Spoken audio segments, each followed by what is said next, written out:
Kaya kini mga driver sa jeep oh. Kasi nya sa nagabantay kung dulo nimo, palayo gyud. Oh.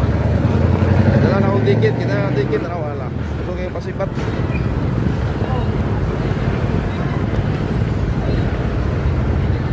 So, tinaw lang dire mga ka-idol. Dire nga area banda mga ka-idol, 20 seconds only lagi nakabutang dire, no waiting. So, dara makita niyo na mga ka-idol ano, gratula oh. No waiting, loading and unloading 20 seconds only. Puro kana ginapusaran gyud nila, kailangan ko. So, tangan na to dire mga ka-idol kay mas kundirita, di na sila ka kuan dire. Turno, traffic mo gud kayo. Dito sila tagi gayon dire nga ako binila pasakyan ng pasahero pero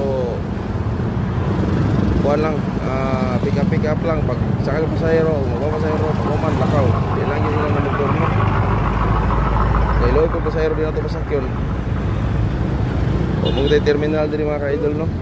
So ang buhat dire is kuan lang yun tusik lagi sa dapat dire pero bawal yung turno dire.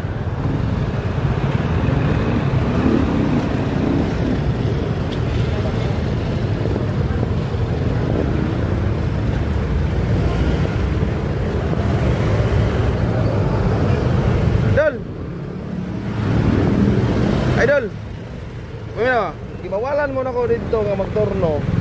Pero, di sa unahan, di na po magturno.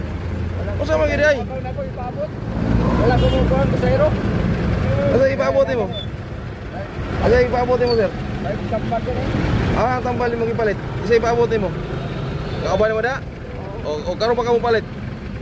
Di ba? Kapalit ka dito, pero... O, mo gani, giduol naman ka. So, palit na ka. Bawal na magturno lagi diri sir. Ang atuwa paminaw ba? Ang atuwa diri sir. Tusig-tusig lang ta. Kung mo sakay pasahero, pasakyon. Pag wala mo sakay, abanti na bawal na magdugay diri og pundo. Pero pwede ko kapalit yung tambal. Pwede ka palit tambal. Oh, kaya wala mo ko connection board. Palit ko isuko ko may disit. Diha ko palit. Oh, karon pa ka mo palit kay ning duol ko. Pero ganiha galingkod-lingkod lang ka diha. Wala kay dito kay na. Sige na. Oh, palit na dito. Baba na diha. Eh, bahit mo ana tak ko na bahit ko. Oh, sige na. Ito lang ko atang sa unahan. Diri na. Sige, okay na diri. Di dito lang kay. Oh, wala ka ni palit. Di mo palit dito. Nanang butika. Oh, diri na ko. Kitaga na ka mo parking ka diri. Palit ba ka? Butika, ya karon mingo ka mulakaw na buka pagka marua gini nyo eh. Diri ta ko bigas kay bisan mo pa. Sige na. Nakikipag paliwanag. Palit yung tambal ha. Maldito yung kay ka ba?